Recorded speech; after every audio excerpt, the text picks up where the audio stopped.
Hey guys, what's up? It's ggDoA, and you know what? I decided that even though I did one video already about just a few of the cards from one night at Karazhan that had been announced, I would go back and kind of redo that along with all the other cards. So basically just one big video talking about all the new cards, all 45 of them, in the new One Night at Karazhan, so the new adventure coming out for Hearthstone. So here we are, and it's just going to be my usual kind of video where it's just sort of my initial impressions of these cards, kind of just musing over where they might fall in the competitive side of things, and that's generally what I'm going to focus on. I might talk a little bit about, you know, just use in like fun decks and things like that, but overall we're going to be mostly looking at these cards in relation to how they're going to fit in the current competitive Hearthstone scene, and see if we can maybe kind of predict a little bit as far as like where that's going to go. So without much further ado, and with the Warcraft 2 soundtrack going in the background, because I wanted to go a little bit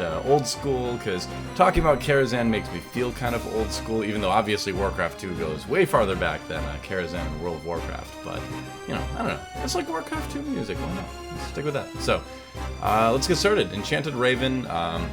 Talked about this one a little bit already. It's obviously very good. It's a 1 mana card for 2/2. That's great. It's a beast. It fills in the very early game curve for somebody that wants to play a more aggressive beast druid, you know, kind of a zoo-style beast druid. So I think it's certainly going to see some use. We already do see aggressive beast druid once in a while anyway, so I think this card will fit in quite well with that. And yeah, almost certainly going to be played in some capacity in the competitive scene. So I'm excited to play around with it. It looks like a good, kind of solid card to start things off with. Yep. So moving on to the other Druid cards, and we're basically going to go through class cards first, and then into the neutral cards, and just kind of work our way through it that way. So the second card we're going to look at is the Menagerie Warden for Druid. 6 mana for a 5/5. Just double checking, making sure everything's working. Looks like it is. So 6 mana for a 5/5. Battle Cry. Choose a friendly beast. Summon a copy of it. So, you know, again, this could be very strong. It does rely on you having a beast out already. This synergizes well with a lot of the other Druid minions that are you know, in sets that are available to competitive play. So, you know, maybe we could see some play from it. You can, you know, copy a Druid of the Claw or something like that. So, you know, we'll see. It is 6 mana for a 5/5, which is pretty standard for 5/5s overall, but given the battle cry, it might be a little bit weaker, you know, just because you don't have any guarantee that you're going to have a beast out to, you know, make a copy of. So I'm kind of curious, you know, where this one's going to end up at, because right now in a lot of decks the 6 mana slot is very competitive, because you have things like Emperor Thaurissan, you have things like Sylvanas, of course, and even like Cairn Bloodhoof nowadays in certain Azoth decks. So it remains to be seen, in my opinion, whether or not this would be good enough to occupy a spot. But, you know, again, if you're running sort of a Zoo-style Beast Druid deck, I could see maybe running one of these to kind of get a little bit more tempo. You know, you get a 5/5 out on the board, and again, you get, you know, whatever the stats are, whatever the abilities are of that minion that you're copying. So, could be good. Yeah, I think we're going to see people experiment with, you know, maybe one of them, and see it kind of go from there. So, overall, you know, doesn't look like too bad of a card. Moving on, the portal spells. So this is where things get kind of interesting in this set. We've got a couple of these different portal kind of spells where it's do some sort of thing and summon X cost minions. So in this particular case, it's 6 mana for the Moonglade portal, restore 6 health, summon a random 6 cost minion. So, you know, we do see a lot of healing in Druid. It's interesting that this card ended up in Druid as opposed to, you know, Priest or even Paladin potentially, but yeah, I suppose it sort of fits. So restoring 6 health for 6 mana isn't, you know, that great by itself, but the ability to summon a random 6-cost minion, I think, here can be, you know, very good, because we already talked about a little bit about how the 6-cost minions, I think, trend towards being a little bit better in general. So there's a good chance that you can get something out that, you know, has good stats with it, can, you know, influence the board in a higher degree. That said, though, it is random. So as far as competitive viability goes, I don't think it's really going to be worth it. I don't think we're going to see people really use it too much, but it is kind of interesting, and it is targeted health restore as well. It doesn't just say restore health to your hero, so you can use it to restore, you know, health to a minion if you want to too. So I guess it does have you know, a little bit of extra utility, a little bit of extra viability in that regard. But yeah, overall, I just don't see this one being used a whole lot. But we'll see. I could see people maybe playing around with one in like a Druid or something like that. I think it's worth a little bit of experimentation with, but you know, overall, I don't think it's going to see a whole lot of use in the competitive side of things. So moving on to the next class, we're going to take a look at Hunter. Kindly Grandmother. This was one that was released early on day 1 of the Karazhan announcement. 2 mana for a 1/1, but it has a Death Rattle, summon a 3/2 Big Bad Wolf, which is also a beast. So you've got that beast synergy right off the bat with Hunter, which is important. 2 mana for a 1/1 isn't great, but then again, I mean, you know, with so many ways that a 1/1 can die, you don't want that 3/2 minion popping up at a time that you're not ready to handle it. So how people play around this card is going to be kind of interesting, and I think that's, you know, in my opinion, where the real power of this card goes. Not in that you get, you know, 4/3 for 2 mana stats-wise, but that you present this sort of puzzle to your opponent in that they have to deal with this 1/1 at some point. I mean, a 1/1 by itself isn't that strong, but, you know, over time it can, you know, tick away your life total, so it has to be dealt with in some way, right? And against Hunter, you just generally want to get rid of beasts, right? You don't want to be vulnerable to kill command, you don't want it to get Hound Mastered at a bad time, so it has to be dealt with, but then you have to deal with an even bigger minion, you know, a 3/2, so it does. I like cards like this because I like cards that make my opponent have to make a difficult choice. To take it to more of an extreme example, you look at cards like Sylvanas or Emperor Thaurissan, and when those cards hit the board, they require an immediate response from your opponent. You know, you can very much derail somebody's line of play by playing one of those 2 cards, because suddenly it becomes, from their perspective, oftentimes, how do I deal with this card right now and get rid of it, rather than, you know, how do I continue with my own game plan, independent of what my opponent's doing to me. So to a lesser degree, I feel like this card kind of does that, and I like that. I like that that kind of card that makes your opponent have to think a little bit more, because it presents more of an opportunity for them to make errors that you then can capitalize on. So it's cool. I think it's cool, and I think it's going to see some use. Yeah. So, Cloaked Huntress, 3 mana for 3/4. Now, this one excites me a lot, okay? And the reason is because I played Secret Hunter for a long time, and obviously it's not anywhere near as good as it used to be with the removal of Mad Scientist a while ago, but I still love Secret Hunter as a deck type, and this card is obviously great for it. You know, I mean, you don't play it right away. This generally won't be like an on-curve play, but you can save up for a couple turns, gather some secrets in your hands, and kind of play a little bit like a Mysterious Challenger where you drop this guy and then drop like 3 secrets, right? So, to be fair, I don't think this is going to see a lot of competitive play right off the bat. You know, maybe it will, because to be fair, it is good stats for the mana, right? It is a 3/4 for 3, which is great. And so if you're playing this, you know, in a deck that is a little bit slower on the Hunter side of things, you can drop a couple secrets for free. You can certainly get value out of this in a you know, viable competitive sort of sense, but I don't think we're going to see it a whole lot in terms of being used like that. I'm just excited personally about it because it gives me an opportunity to go back and start playing Secret Hunter again. And so I'm psyched about this card. Don't know if it's going to see a whole lot of competitive play, but me personally, this is probably one of my favorite cards out of the set. So long live Secret Hunter. Cat Trick. Speaking of Hunter Secrets, here's a new one. Cat Trick. For 2 mana, of course. Secret after your opponent casts a spell. Summon a 4/2 Panther with Stealth. So similar to Bear Trap in that you're getting a beast out of something your opponent is doing. Bear Trap, obviously, you get the bear once your opponent attacks your face. Cat Trick, you get when your opponent casts a spell. And it is a very spell-heavy meta with things like Temple Mage, you know, Druid. There's a lot of spells being thrown around in the game, maybe a little bit more than usual. So this card's definitely going to see some use. And so, you know, again, it presents a sort of conundrum to your opponent. You know, they cast a spell, then they have to deal with this 4/2 creature. It has stealth, so they probably can't deal with it right away. So it opens up you to get some good beast synergy as a Hunter player, right? Whether that's with Houndmaster or Kill Command or something like that. So I could see this card being, you know, legitimately threatening to a lot of decks out here. So, you know, is it better than something like Freezing Trap in the current meta? Probably not, you know, I think this card is good, but I don't know if it's going to replace some of the standards, you know, like Freezing Trap, Explosive Trap. But it is a cool card to think about, and again, in my Secret Hunter deck, I'm definitely going to be playing it, because anything that gives you free minions is great, especially a minion that has stealth that's going to be hard for your opponent to deal with. So it's a cool card. It's a neat concept for a Secret. I like the direction that it kind of takes Hunter in. Maybe it'll see a little bit of competitive use, but, you know, again, I'm more excited for this one for my own personal Secret Hunter playing, so yeah, there's that. Moving on to Mage, Medivh's Valet.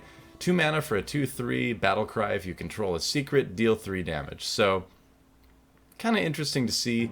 You know, there are other cards that do synergize well with secrets in Mage already. So, you know, we've seen secret mages pop up here and there. And, you know, when you look at a secret mage, it usually ends up being more of a you know, mid-range kind of deck.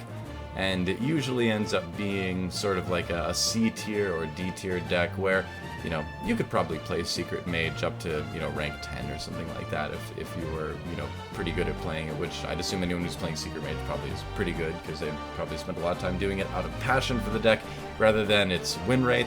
But, you know, this card is going to go in something like that. So, competitively, I don't know if this is going to... I don't think this is going to suddenly enable Secret Mage, because what you got to think about is that Mage Secrets cost 3 mana, right? So it is expensive to play this. Think about this guy being played with a secret. He has to come out after a secret is already there. Some Mage Secrets do tend to sort of sit on the board a lot and aren't activated, like Ice Block is an example. Sometimes Effigy, sometimes Duplicate. Those kind of cards can remain on the board for an extended period of time, which gives you more of a chance to play a card like this. And, I mean, if you have a secret out, it's great. I mean, a 2/3 for 2 is good, and 3 damage on top of that, 3 targeted damage is fantastic. So, you know, if you're going to play Secret Mage, you're definitely going to include this. Aside from that, though, you know, unless maybe we see some sort of, you know, mid-range or aggro mage, perhaps, that runs something like Mirror Entity again, maybe running something like this, too. I don't think it's going to see a whole lot of competitive play, and so we'll see. I mean, the thing is, too, is that, and I'll go kind of away from this particular card for this point, but I think one of the things with CCGs that you always have to keep in mind is that whenever you're looking at a new set of cards, it's hard to call any one card objectively bad, because bad is such a relative term in CCGs, because a card that is bad right now could end up being extremely powerful later on, depending on the other cards that are created to synergize with it. So while this set, I will say in general, doesn't look like it's going to hugely affect competitive play immediately, you know, maybe throughout the year, as the next expansion comes out, things like that, some of these cards can be built off of. So I'm curious to see kind of where we're going to go, because, you know, as we're going to see going forward, I feel like a lot of the cards in this set sort of set things up for, you know, maybe some cool synergies later on down the line. So, you know, we'll see. But anyway, with this card, great if you have a secret out. Maybe a little bit tough to play, tough to make that happen, you know. But I'm sure people are going to be experimenting around with Secret Mage again because of it. It's a cool card. Firelands Portal. Yeah, well, this is one that has caused quite a bit of controversy, obviously. And I'm not going to look at things in the arena sense. I'm not an arena player. I don't really find much enjoyment in that. So, you know, competitive-wise, it's you know, too expensive. It's too random to really see play. 7 mana for 5 damage and summoning a random 5-cost minion just isn't too appealing. So I think we can skip over this one pretty quickly. Yep. Babbling Book. This card is kind of cool. 1 mana for a 1/1. Add a random mage spell to your hand. Now, we've seen already that cards that add random mage spells to your hand, like Kabbalist's Tome, you've got Ethereal Conjurer, those cards can be very strong because just in general terms, mage spells are strong. So Babbling Book, I think, kind of can fit into, you know, potentially a Tempo Mage deck, in that it kind of refills your hands. It's a 1 for a 1/1, so, you know, very early game play. It's nice to get a token out, essentially, to, you know, fight for board control in the very early turns. You do run into the question where if you're looking at fitting this into a deck like Tempo Mage, you know, what do you take out to put this in? And I think that's something that's kind of interesting or important to think about as well. But on face value, I think this looks like it could be a pretty strong card and could see some play. You know, again, because I'm always the first person to kind of shy away from randomness, but mage spells in general are just so strong, it's really hard to get a bad one, honestly, that unless you get, you know, maybe Firelands Portal. But in general, it's hard to get a bad mage spell, so random mage spell is probably one of the safest bets you can go in terms of randomness in Hearthstone. So yeah, I think it'll probably see some play. I'm definitely going to experiment around with it, so we'll see where it ends up. Moving on to Paladin cards. And Paladin, you know, could use some love, right? I mean, N'Zoth Paladin was strong in you know, the first week maybe of Old Gods, but it's since fallen off quite a bit. We've seen people experiment a little bit with Hyper Aggro Paladin. We've seen people experiment a bit with like N'Zoth, you know, Murloc Paladin, you know, and using the anything can happen side of the Murloc line of play. So, but in general, Paladin hasn't been that strong this set, not really hugely used in competitive. So I do feel like Paladin got some pretty good stuff to synergize with the dragon side of things, and here's an example of that. Nightbane Templar, 3 mana for a 2/3. If you're holding a dragon, summon 2 1/1 whelps, so you get, you know, 4 or 5 of stats for 3 mana theoretically out of this, which can be good to grab things or really to throw things out on the board. You know, it's kind of similar to Blackwing Technician a little bit, in that it's got the same mana costs and you're getting, you know, similar stats, I suppose, although they're split up a little bit more. And 1/1 tokens are vulnerable, but, you know, it does give you more flexibility in that, you know, you have more minions to attack different things with, you know, more flexibility in terms of how to handle your opponent's board if this card and its tokens survive. So I think it seems like a pretty decent card in general. If I'm going to be playing Dragon Paladin, which I actually have been this season a little bit already, just because I like the archetype, I might consider trying this out. I think one thing that Dragon Paladin does sort of suffer in right now, and has for a while, is early game answers. And especially in a meta where we see, you know, a lot of mid-range warrior, hunter, zoo, you know, mage even, early answers are important, and so this card can give you a little bit of that. So I think it might see some use, and I think I'm gonna give it a try. But you know, we'll see if this Dragon Paladin thing works out. There was a time when it was a pretty good deck, I think, the Dragon Control Paladin, but lately it hasn't been that great. So hopefully these cards will maybe reignite it a little bit.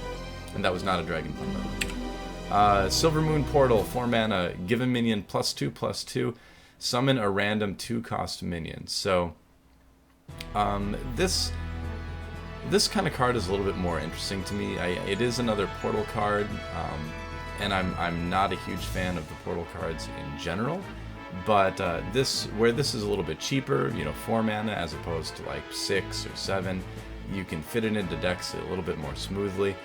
Giving something on the board +2/+2 is nice already. You know, you can you know, help one of your Silverhand recruits trade up with this spell, and also get a 2-cost minion at the same time. And there's a decent amount of decent 2-cost minions out there that I think this card could, you know, for the mana, give you, you know, a fairly significant swing in board control early on.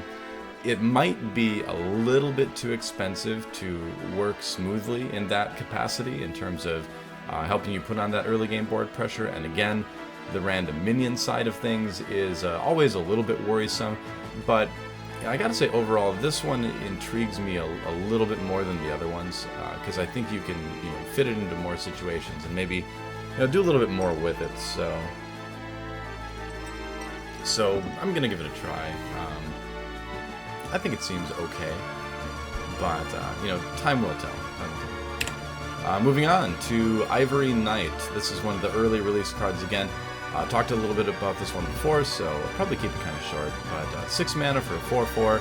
Battlecry, discover a spell. Restore health equal to your hero. Restore health to your hero equal to its cost. There we go. So right off the bat, and this is something that everybody's been saying, and it's totally true, the majority of Paladin spells are low-cost spells. So even though it is Discover and you get to choose between 3 spells, chances are you won't be gaining a lot of health from this card. and where it is a 6 mana 4/4 and it's understated for the mana, that becomes a very important factor in considering playing this card. Now, once you get a 4/4 out on the board, generally that's pretty good. 4/4s are fairly sticky minions in general, harder to deal with than a lot of 3 health minions that are out there right now, obviously. But again, the Battle Cry, the Discover, you get the spell, which is good. But if, a bunch of Paladin secrets are hard to really, a single Paladin secret probably isn't going to give you a big advantage or help swing the game into your favor. Some of the other stuff, equality obviously can make a big difference. Blessing of Wisdom or something like that, is not going to help you quite as much. If you draw Divine Favor and you're the one playing the slower deck, like you probably are with this, it's not going to help you a ton. So I think, it's probably not going to be worth it, but I also think people are going to at least experiment with it a bit. But I think what you're going to end up discovering, no pun intended, there's so many accidental puns today for some reason, I don't know. But what you're going to end up finding out is that you're not going to be able to generate enough health from this card, I think, to make it worthwhile in the slower Paladin deck. So, don't think it's going to see a lot of use. Moving on to Priest, and people were very sad about the Priest cards that have been released. Honestly, these cards here, I'm not seeing for the first time, but this is really the first time that I've kind of given it some real thought. I like to do these videos where I'm thinking about it myself for the first time, rather than, kind of formulating my opinions and all that, and then giving them to them. I don't know, I just like to give you my, reactions, I suppose. I don't know, more genuine or whatever. But Priest cards, so people haven't been liking them. Let's see if we can find out why. Well, Purify, 2 mana, silence a friendly minion, draw a card. Now, obviously, silencing has been a popular mechanic with Priest since the beginning of Hearthstone, and people have used it to silence some minions that otherwise cause some problems. Back when Deathlord was around, there was a good reason to silence that, because you don't give your opponent a minion, I suppose. But there's other things too. You can synergize this with something like an Ancient Watcher, and then you're looking at 4 mana for 4/5 in stats, and you draw a card. So, yeah, it's okay, but it takes 2 cards. In general, it just doesn't seem that great. Drawing a card doesn't seem worth it for silencing a friendly minion. If it was like silence a minion, draw a card, that'd be very strong. So that would completely change this card around a lot. And maybe we should have a card like that, because right now in general, silence isn't really that much played. That's not a single card, but it's really not played very much. You see a Spellbreaker once in a while, but with Ironbeak all going up to 3 mana, it doesn't fit into a lot of decks. So in general, things aren't really at risk of being silenced. So it would have been cool to maybe see Priest get that unique ability to silence things, right? I think that would have possibly brought Priest back into competitive play a little bit more. If there was a lot of decks out there that are based on buffing minions and getting spell effects on minions and all that, and you're counting on it not getting silenced, suddenly having to worry about your opponent's Priest deck that can actually handle that can throw an interesting dynamic into the meta. So I think I would have liked this better if it was like silence a minion, and you could choose if it was friendly or not. It would be very strong then, obviously, but I think Priest needs something like that right now. I think Priest needs something that's maybe a little bit overpowered to kind of get it back into the competitive scene. So, it's this card by itself, I think, is a bit disappointing. Priest of the Feast, 4 mana for a 3/6. Whenever you cast a spell, restore 3 health to your hero. So, it's a 4 mana for a 3/6, doesn't have Taunt, it's just going to kind of sit there a little bit, and, the 3 health for casting a spell may or may not end up being that viable, but this card runs into the problem that a lot of Hearthstone cards run into, in that it doesn't do anything right away for you. In a game where battle cries are so strong, it's really hard to justify putting in a card like this that you play, and then you have to kind of, wait to do something else.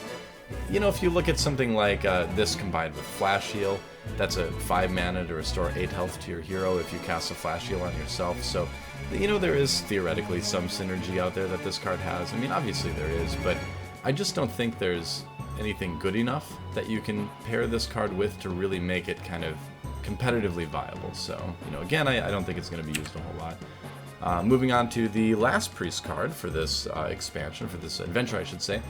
Onyx Bishop, 5 mana for a 3/4. Battlecry, summon a friendly minion that died this game. So this could end up being a card that that gets played a bit.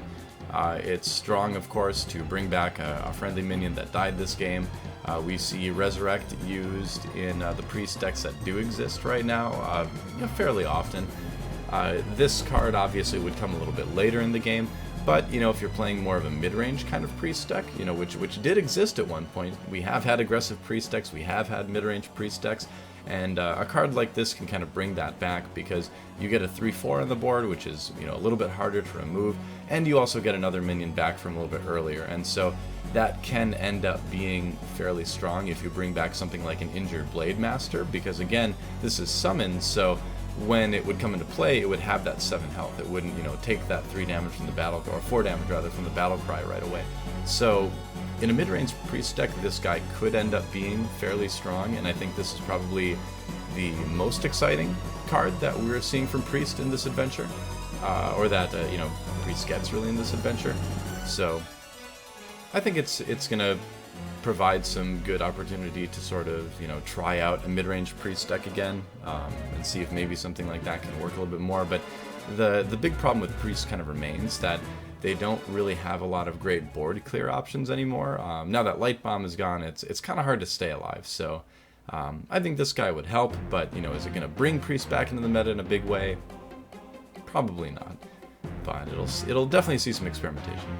Moving on to Rogue, which Rogue got some really interesting stuff in this adventure actually, and this is definitely one of them. Swashbuckler, it's kind of cool. 1 mana for 1/1, so you get the, you know, standard 1 mana stats.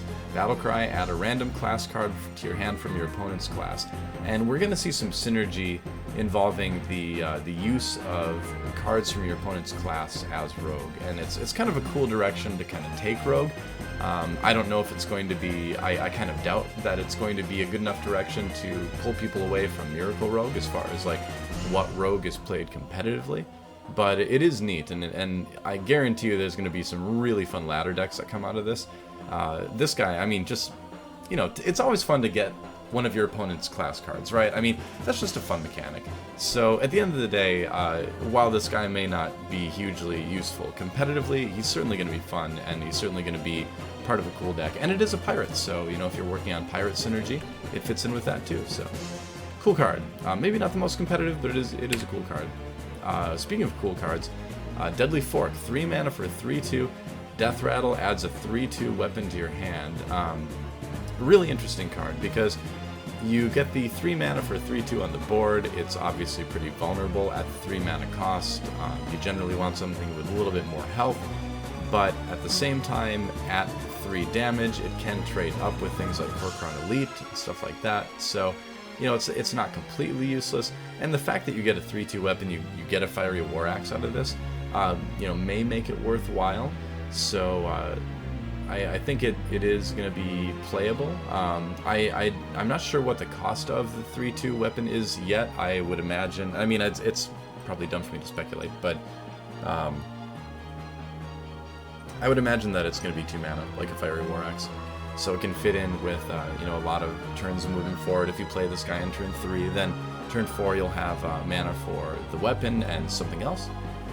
So, yeah, I think it's a card that deserves some experimentation, and you know, mid-range Rogue is something that we maybe could see emerging a little bit more, but it just still seems like overall Miracle-style Rogue is going to be the way to go, so cool card, either way. Moving on, Ethereal Peddler, 5 for a 5/6, so good stats for the mana.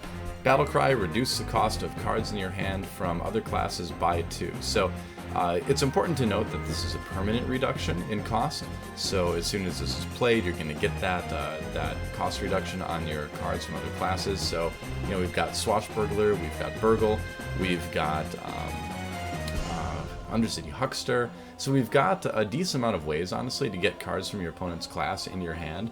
So with a deck built around that, you'd obviously want to put maybe one of these guys in there and see how it goes. You know, at the end of the day, like I mentioned earlier, he's good stats for the mana at least. 5 for 5/6 is fine. So if you're going to be playing this kind of deck, you're definitely going to want to use this guy. Now, is this kind of deck going to be competitively viable?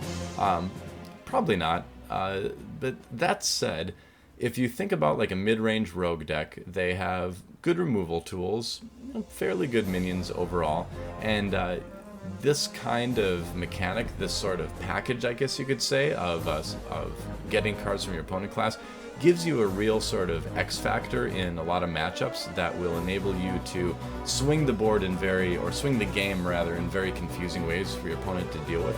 So based just on the potential confusion factor that this style of play can introduce into the game, you know, maybe we will see, you know, a mid-range rogue coming out that can, you know, use this in a viably competitive sense. I think that's, you know, a little bit less likely. I don't think it's, I wouldn't say it's probably going to happen, but I will say that it could happen. And it is worth experimenting with. Either way, I think it's a kind of a neat set of cards for rogue in this adventure. Moving on to Shaman, Spirit Claws. 1 mana for a 1/3 weapon, has +2 attack while you have spell damage. So the natural thing to think right off the bat is that this is obviously going to be great with your spell power totem. Some Shaman decks have Blood Mage Thanos in there, I suppose, as well. And 1 mana for a 1/3 weapon, it isn't terrible. So I could see this maybe working its way into Shaman decks as a one-off, you know, with a little bit of experimentation there, because again, it is fairly likely that during the game you will have spell power in some capacity. That said, in the very early parts of the game for Shaman, you usually don't have spell power because you usually aren't rolling totems unless you've got kind of a bad hand, right? You would have to get it out of like a Tuskar Totemic maybe, or, you know, again, you had some sort of overload situation where you could only totem up that turn.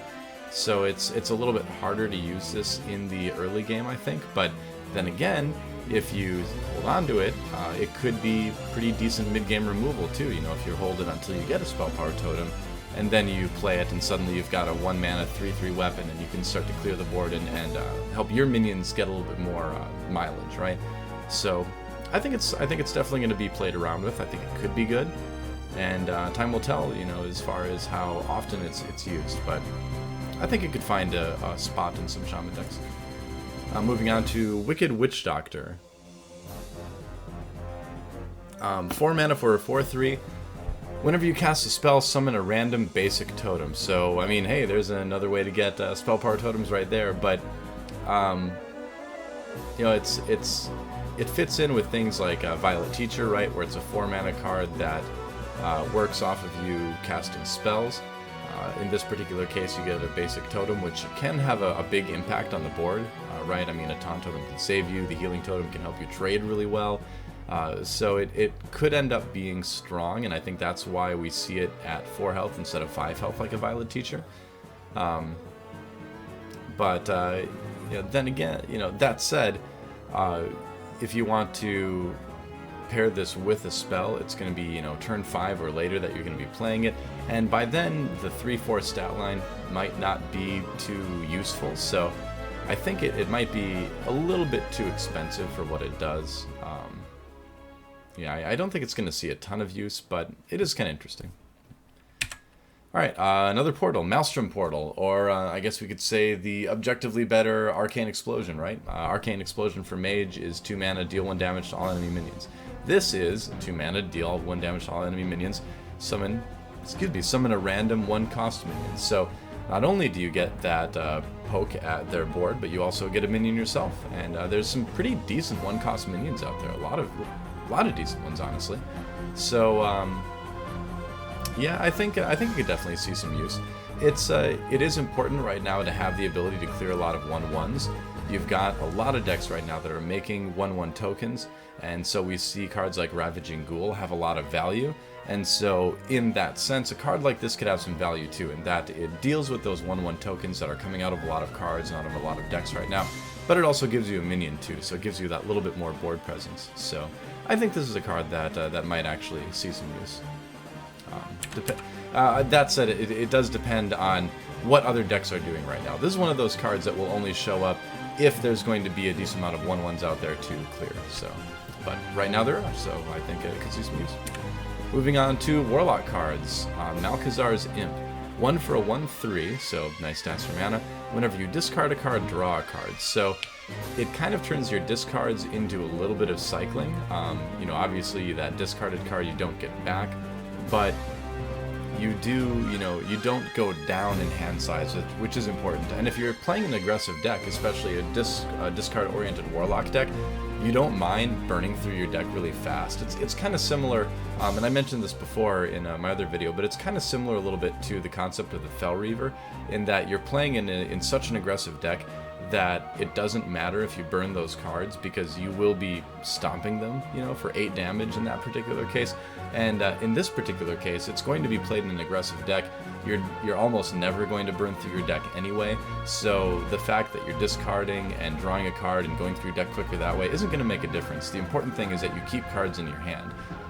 It's this same reason that the Warlock hero power is so strong, right? Because you can get that extra card and you can keep cards in your hand. So that's what this guy kind of does, is he gives you good stats for the mana, and he keeps cards in your hands throughout the discard stuff a little bit later. And as we'll see, as we move on to, let's actually go to this one right away, and we'll go back to the other Warlock card. But as we move on to Silverware Golem, discarding cards suddenly is a little bit less risky, because now we have this 3 for 3/3. If you discard this minion, summon it, in that, you know, now you're potentially discarding this, summoning it, and then drawing a card to refill it. So discard Warlock, I think, is going to be definitely played around with a little bit, because there's things now that mitigate the damage you take from discarding, you know, mitigate the bad things, right? So this guy could end up being really strong. You know, we do see some lists right now that run Soulfire. Obviously, we see a lot of Zoo lists that run Doomguard. So I think almost certainly we're going to see this card pop up in some Zoo lists, because even if you don't discard it, 3 for 3/3 is still pretty good. It's still, you know, usable at least. It's not great, but it's usable. So I think discarding with Warlock, and this is something that Blizzard's been pushing for a long time, but I think it's finally getting to the point where it might end up being a little bit more viable. Let's go back to a spell. 5 mana, Karazhan. Summon a 1/1 candle, 2/2 broom, and a 3/3 teapot. So we're going full Beauty and the Beast here, right? And it's interesting too, because, you know, it looks like a very kind of Zoo type card, right? Where you're getting a bunch of minions out there. You're getting 6/6 in stats for 5, so, you know, that's good too. It is going to be on a 5 mana turn, so, you know, if you've got nothing on the board, this can kind of refill a little bit, although the problem is it's not going to refill it with strong stuff. It's not going to refill it with minions that can contest your opponent's board if they've been doing well, you know? So I don't know if this is going to really end up being worth it. It seems like it's good. First impressions, it seems like it should be, you know, pretty good, but then again, you know, when you're actually playing a game of Warlock Zoo, this card is, you know, useful, but, you know, if you've got nothing, I'm not so sure. I don't know. I want to say it's good, but something about this card just makes me a little bit leery about actually, you know, calling it like competitively viable. And it's hard for me to kind of pin down right now. I guess this is kind of the negative side of giving you my initial thoughts, is that I'll have a more developed opinion on it later, I suppose, but something about this card just kind of rubs me the wrong way. Looks good initially, but I'm suspicious. So mark me down, as we will probably see it, but I'm suspicious about its long-term viability. We'll move on to warrior cards, my favorite class. Fool's Bane, 5 mana for a 3/4 weapon, unlimited attacks each turn, can't attack heroes. So, you know, board clear extraordinaire, right? I mean, it's and it's only got 4 durability, right? So when it says unlimited attacks, it really means unlimited attacks up to the 4 durability, and then the weapon will be gone like any other weapon.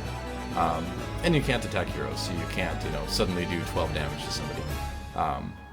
but it can be effective board clear.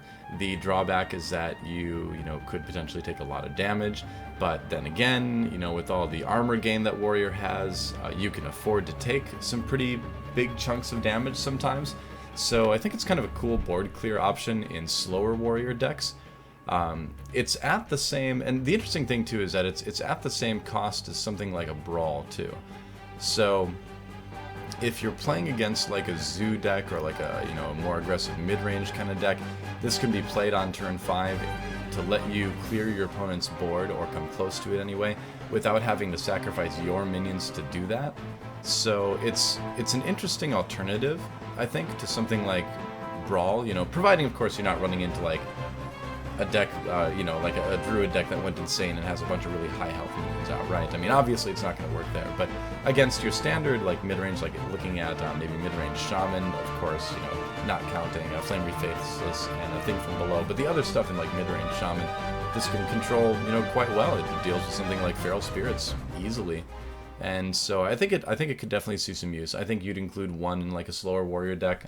I think maybe Cthulhu Warrior could benefit from a card like this, and maybe even classic Control Warrior. Honestly, it's Control Warrior in the classic sense is still out there, and it's not being played a lot right now because it can get run over, I think, a little bit more easily. But I think a card like this could help it survive a little bit more. So I like this card. I think it could maybe see some use.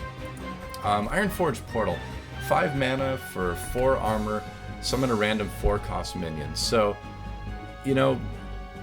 again, it's hard to really say any of these portal cards are going to be good because it's a random minion and it could end up being something great or something not so great. Gaining 4 armor for 5 mana, isn't that great. So I think it's again, the portal cards are an interesting concept, but at the end of the day, the random factor with the minions just probably excludes them from being competitively viable. That said, I think it's still going to be experimented with again, and that's the thing with a lot of cards in this set. I feel like I'm saying this more as I look at this set of cards than a lot of the other ones, is that a lot of these cards look like they're worth playing around with a little bit at least. They're worth kind of experimenting with at least. So there is that for this card too, but I'm going to say the same thing I said about every other portal.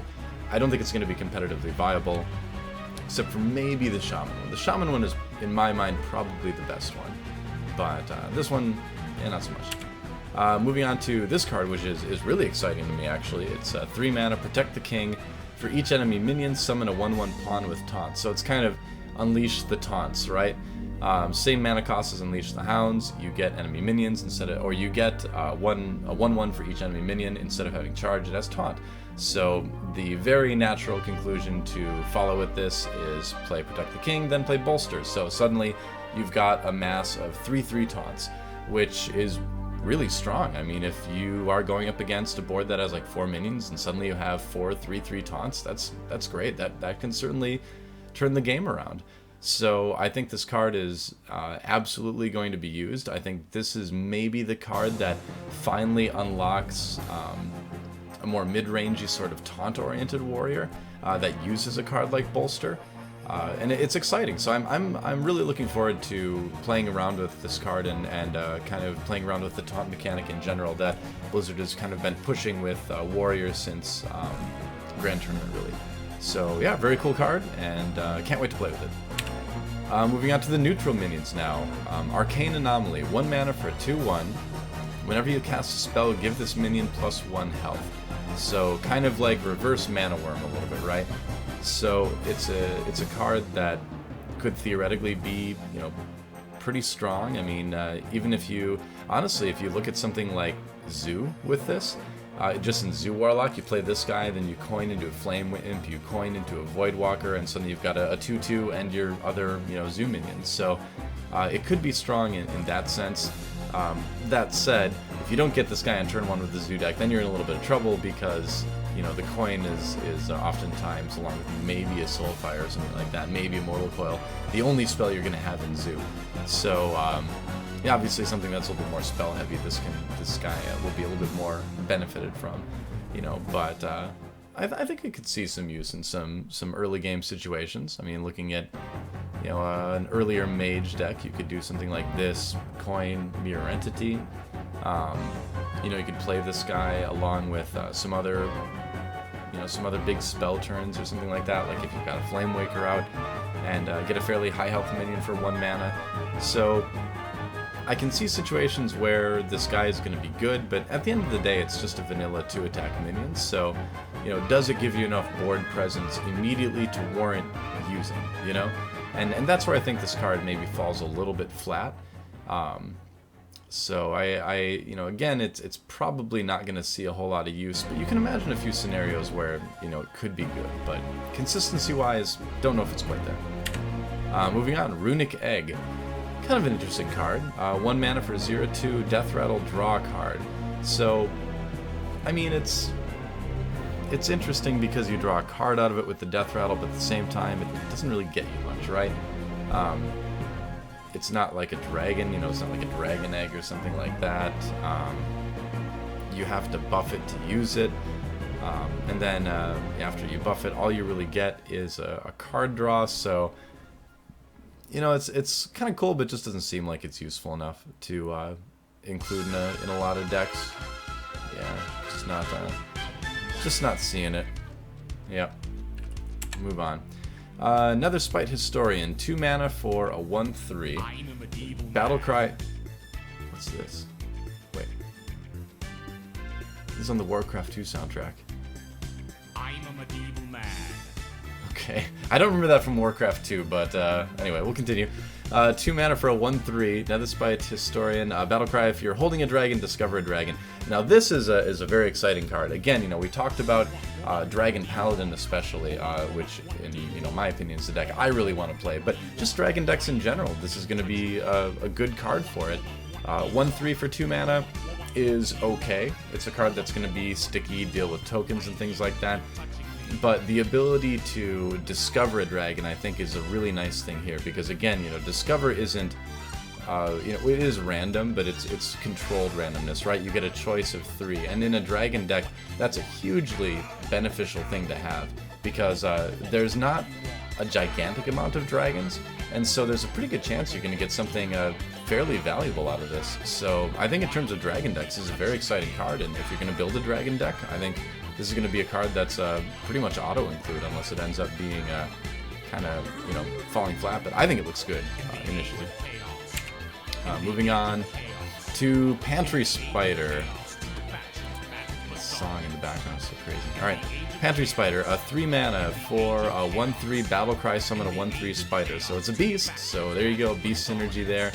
3 mana for 2 1/3s. This is the kind of card that you play with the intent to do some buffing the next turn, right? Because getting 3 1/3s on the board isn't going to give you a huge board presence.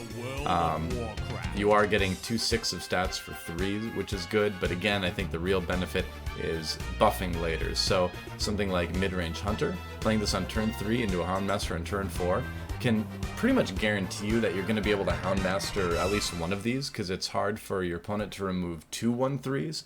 So I think it's going to be a little bit useful. I think it's going to be pretty good. We'll see. Sorry, I was distracted by my video editing. I had to restart the music there. But Pantry Spider, kind of cool. Moving on, Pompous Thespian, 2 mana for a 3/2 Taunt. I mean, it's kind of like the mini Heckler, right? It's a taunt with higher attack than health. You know, just kind of a basic vanilla minion.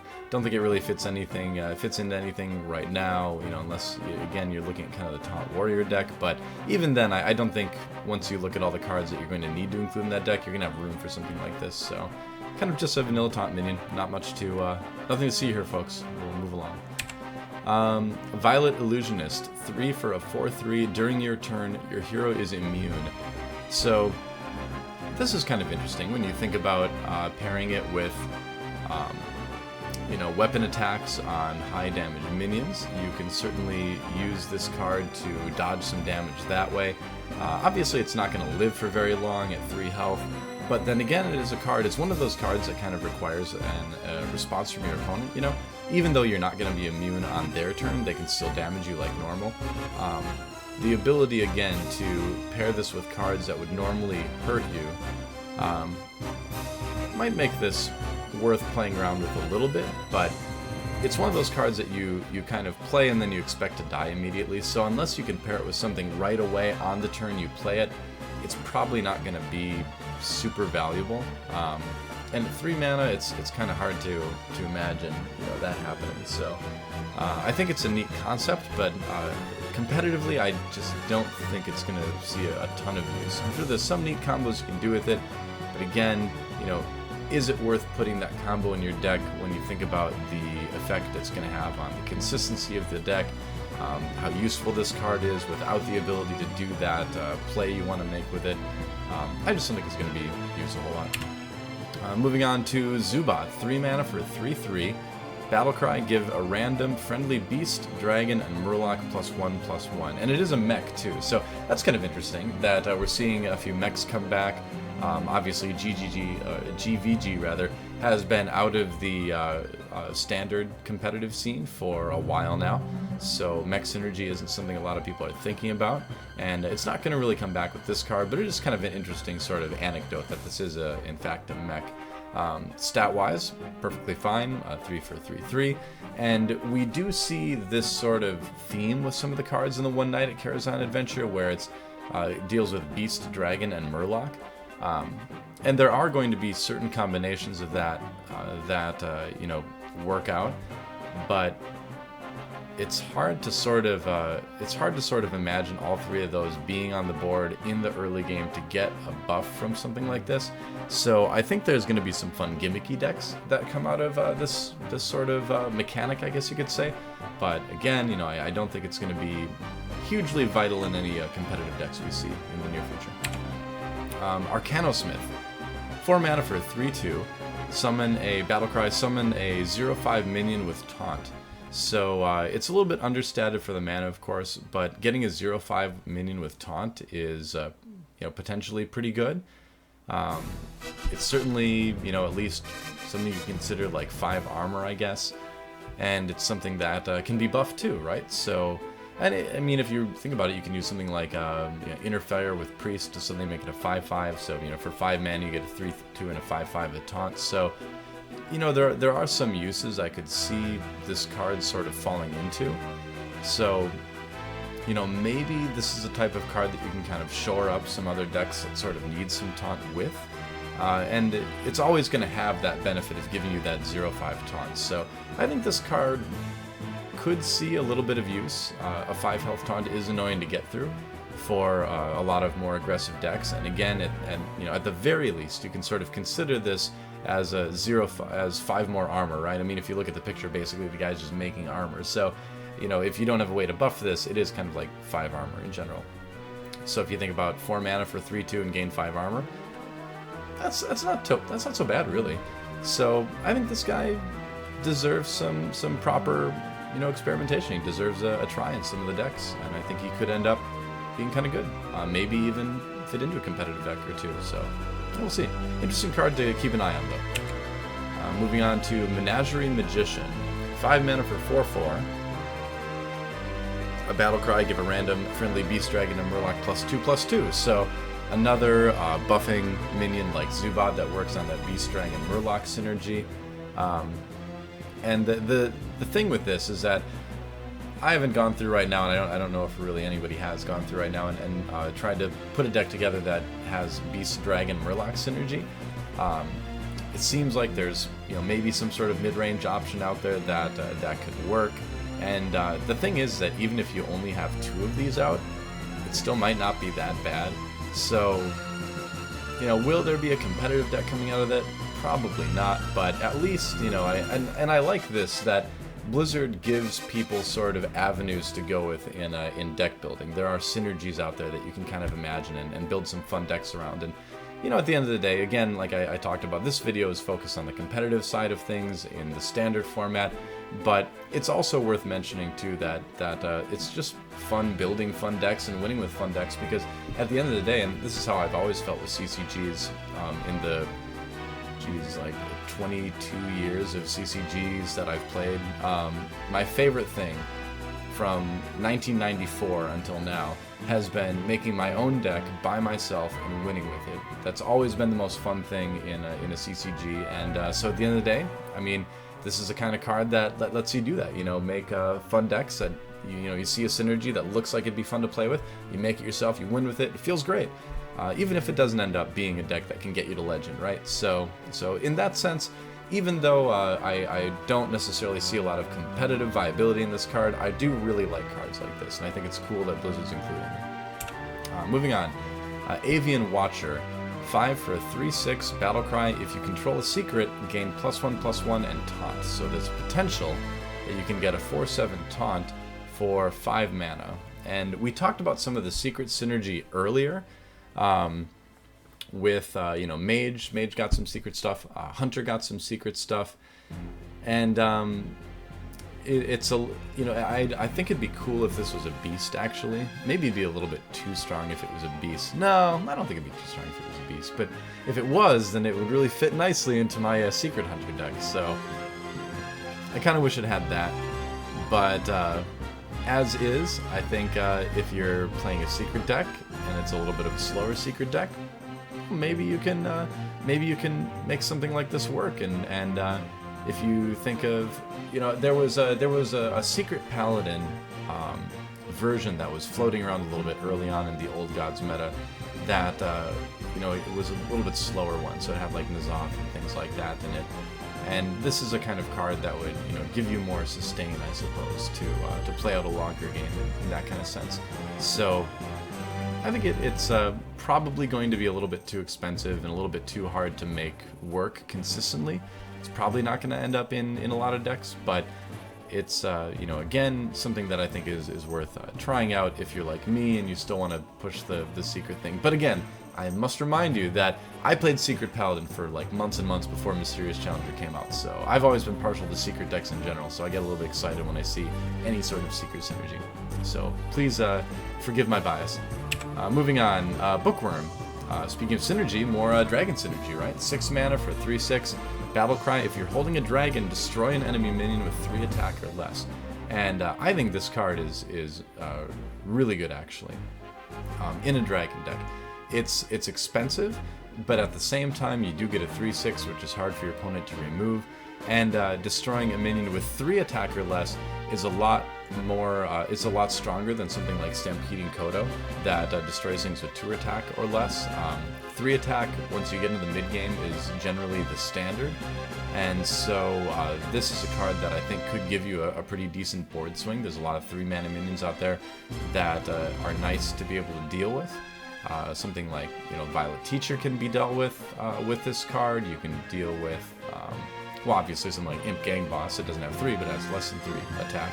So I think in general this card is going to see some use in Dragon decks, and it's cool to see Dragon getting a little bit of love. You know, again, because I like that style of play, especially Dragon Paladin, and I think this card could fit into a slower Dragon Paladin deck. So we'll see. Moving on, Moat Lurker. 6 for a 3/3, so not many stats for the mana, but it's got a really interesting effect. Battlecry, destroy a minion, Death Rattle, resummon it. So you can do a couple different things here. You could do something like destroy a Taunt minion on the other side to get some damage through, enough to get lethal or something like that, and then it doesn't matter because it's not going to come back. But this is also a card that can sort of save, quote-unquote, one of your own minions, in that if you've got a minion that you really need to have out and your opponent just played like a, you know, Doomsayer or something like that, you can play this, destroy that minion, then when the Doomsayer goes off, this guy will die, and then it'll resummon it, and you'll get to kind of dodge that Doomsayer effect. But you know, that said, at 6 mana, it's a pretty expensive card to sort of make this work. I'd be kind of more curious if it was like a 3 mana 1/1 with this ability, because I think it's a really cool concept for an ability, and I think it opens up a lot of interesting lines of play, especially if you think about pairing it with like Tyrion Fordring, or, you know, Sylvanas, or something like Karen Bloodhoof. And the issue is that a lot of those cards are so expensive that it's kind of hard to imagine playing this guy with it, but I don't know. In N'Zoth decks, I think you're going to have to include at least one of these guys, because he's just so good. Even if he is expensive, he's so good with something like Sylvanas or Cairn or Tyrion or something like that. So, yeah, I think it could definitely see some play as a one-of in some N'Zoth decks. I think especially maybe N'Zoth Priest could use a little bit more power like this. So, yeah. You know, the more I think about it, the more I like this card. I'm like, my opinion is kind of changing as I talk about it. Especially thinking about it in like N'Zoth Paladin, N'Zoth Priest. I think seems pretty decent. You know, again, it may be a bit cost prohibitive, but I think it's definitely going to be something that people are going to want to try out. But yeah, cool card. We'll see how that one ends up. Be neater if again, you know, I think it'd be neater if it was cheaper, just because I want more opportunity to use this ability. Because the cheaper the card is, you know, the more you can kind of fit it into different decks. So by making it expensive, you kind of pigeonhole it a little bit into more specific situations. But either way, it's a cool ability, and I think we'll see some use. Moving on, Arcane Giant, 12 mana for an 8/8. So standard Giant stats, 8/8. This one though costs 1 less for each spell that you've cast this game. So honestly, in a deck like maybe Tempo Mage that potentially can cast, you know, 4, 5, 6 spells fairly early on, that, you know, on turn 5 or 6 you're playing an 8/8, you could honestly get some value out of this. So yeah, I think you could see some play. I think, you know, in any deck that generally plays a lot of spells early on, you could fit this guy in there. But I think out of the Giants that have come out in recent sets, this is probably one of the most exciting, because I think it's the most, you know, it's the easiest to play, right, with certain decks. So yeah, I think you could see some use. But again, we'll kind of wait and see. Moros, a legendary minion, 3 for a 1/1. As I take a sip of water. 3 for a 1/1 stealth. At the end of your turn, summon a 1/1 steward. So it's got stealth. So unless you have a way to clear 1/1s with AoE, it's just going to kind of be a token generator. Unfortunately for good old Moros, we have, you know, now we have the Maelstrom Portal for Shaman. We have, you know, a lot of ways for Tempo Mage to do damage to stealth 1/1 minions. We've got a lot of ways for Warrior to do it. Paladin can even do it. So it's a neat concept, but it's going to be pretty tough, I think, for Moros to survive long enough to be valuable. So unless the amount of cards that do 1 damage to the board go down, I don't think we're going to see a whole lot of Moros being played. But, you know, then again, people might want to try him, because he's really good if your opponent doesn't have a way to clear it. So, yeah, we'll kind of see. Token generators are neat, but again, I think right now it's just so unlikely that he's going to live long enough to really benefit you a lot. But a neat concept either way. Moving on to Barnes, another legendary, one I talked about a little bit ago, but this guy's really exciting. 4 mana for 3/4, Battlecry, summon a 1/1 copy of a random minion in your deck. So this is a card, again, that can be very targeted, right? You can build decks that are very minion light, so that the 1/1 minion that you're getting will benefit you right away. You know, obviously getting a 1/1 Sylvanas, getting a 1/1 Emperor Thaurissan, you know, 1/1 Cairn, 1/1 Ragnaros, you know, all this kind of stuff is gonna, you know, benefit you really, really greatly as soon as you get it, right? So this is a card that absolutely will see some use, and that could end up being very powerful in certain decks. So yeah, I think out of the legendaries that we're seeing out of One Night at Karazhan, this guy is certainly one of the most exciting. Very, very cool card. And not really much more to say about it than that. Seems neat. I'm sure people will find a way to make it really good. Moving on to Prince Malchezaar, 5 mana for a 5/6, so good stats for the mana right off the bat. He has a demon, so you get that synergy. When the game starts, add 5 extra legendary minions to your deck. So there's sort of different viewpoints on this. I think the viewpoint in that it makes your deck less consistent because you're extending the size of it by 5 and not necessarily with cards you want to draw. Gives this guy a bit of a drawback right off the bat. When you do play him, he's finally vanilla 5/6 for 5, which is good stats, but at that point in the game you want to be playing things that have an immediate board effect. Then again, there's always the other side of things, where if you get 5 really good legendaries and you draw them right when you need to, it could end up being really strong. But in general, it seems to be probably a little bit too unreliable of a card to see a lot of competitive play, I think. Yeah, just because it gives you more of a chance to draw something you don't need.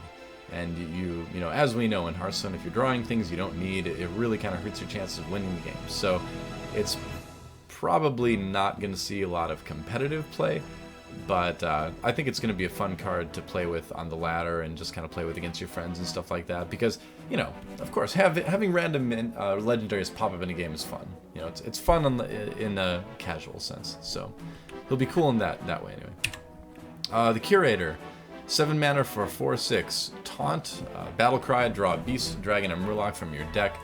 So again, you know, it's got that Beast, Dragon, Murloc synergy. It's another mech for what it's worth. It's expensive though. 7 mana for a 4/6 Taunt is pricey when you consider, you know, that like Druid the Claw is 5 mana for a 4/6 Taunt potentially. So the cards you're going to be drawing better be pretty good. That said, it does extend the game, right? A 4/6 Taunt can be tough to get through, and it does potentially refill your hand with useful minions, depending on, again, you know, what your Beast, Dragon, and Murlocs are. So, I mean, obviously, if you're playing that archetype, the Beast, Dragon, Murloc archetype, you're going to be using this guy. Aside from that, I think the only way this guy could see other play in competitive is if you're playing something like you know, something like maybe Control Warrior, and you have like Stampeding Kodo and like Alexstrasza or Ysera or something. On the Murloc side, I don't know. There's not a lot of good individual Murlocs to be had. You know, maybe Finley, but then again, if you're playing Control deck, you're probably not going to be playing Finley. So, you know, I could see it being used in that regard, just because even you don't necessarily need the Murloc. Drawing into, you know, a targeted Beast, targeted Dragon could end up being good, but overall I think, again, this guy's probably not going to see a ton of competitive play. But again, it's cool to see new avenues of deck building be sort of introduced into the game. And finally, last but not least, Medivh the Guardian, 8 for a 7/7, so, you know, not bad stats for the mana. Battle Cry, equip Atesh, I don't remember how it's pronounced. Atesh, Great Staff of the Guardian. So let's take a look at Medivh's staff. That sounded... never mind.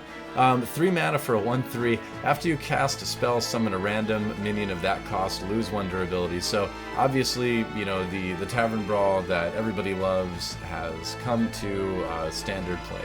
So could be really good, could be, you know, not so great. Again, kind of a gimmicky card, kind of a fun card. You know, if we think about how to maybe force this into a competitively viable deck, if you look at like a, I don't know, N'Zoth Paladin, when you're doing something with like Lay on Hands, right? That's 8 mana, so getting an 8-cost minion is going to give you something pretty big, as well as the powerful effect from Lay on Hands. So playing this guy, you know, will require a response, but again, I think in general it's probably not going to be super useful competitively. But you know, it is cool. It's a fun effect, so I'm sure people play around with it a little bit. And that's it. That's the entire set, One Night at Karazhan. So just to kind of recap, I feel like this set is setting things up for the next expansion. Rather than building on what already exists in Old Gods and the Classic set, you know, I think while it does do that a little bit, this is more a set that, in my mind, kind of looks ahead to what we can expect maybe later in the year, and I expect more synergies with, you know, what we're seeing in this adventure right here. So, kind of interesting to see a lot of the stuff coming in. I don't think it's going to have a massive effect on the meta right now. That said, there is certainly a possibility that cards like Barnes can open up new avenues for decks to be played. Discard Warlock, I suppose, is a possibility. So There's a couple things in this deck that can maybe open up new archetypes for certain classes, but overall I don't anticipate a huge change in standard play after this set comes out. But that said, I think there's a lot of fun stuff in this set that I'm looking forward to playing with. Again, you know, Secret Hunter, Secret Mage, maybe even Secret Paladin. I'm excited about that, so definitely excited for One Night at Karazhan to drop this week. And I wish we could get all the cards at once, but that's not how adventures work, guys. We have to slave our way through the single-player content to get it so we can get back on the ladder. Oh, the humanity. But that's it. Thanks for watching, guys. Again, you know, I want to hear your opinions on the set, so leave those in the YouTube comments. Follow me on Twitter at ggDoA, and subscribe to my YouTube channel. I'll be, you know, making videos here and there. I cast a lot. I'm a busy guy, so I don't get a chance to make a lot of other content like this. But I'll do it when I can. So again, thanks for watching, and I'll see you next time.